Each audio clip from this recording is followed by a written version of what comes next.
I love scary movies.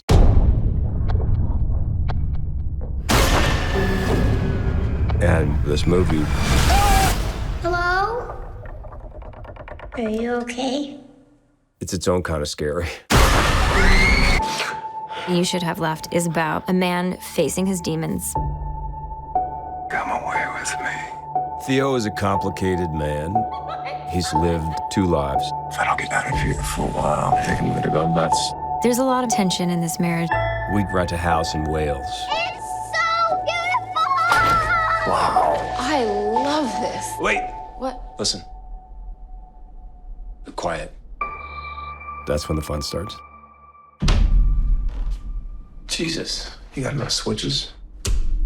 This house is enveloping them. Does this wall look right to you? What are you doing? 26 feet. I think I'm losing my mind. This room is 5 feet longer on the inside than it is on the outside. Nothing makes sense in this place. It starts to affect my dreams.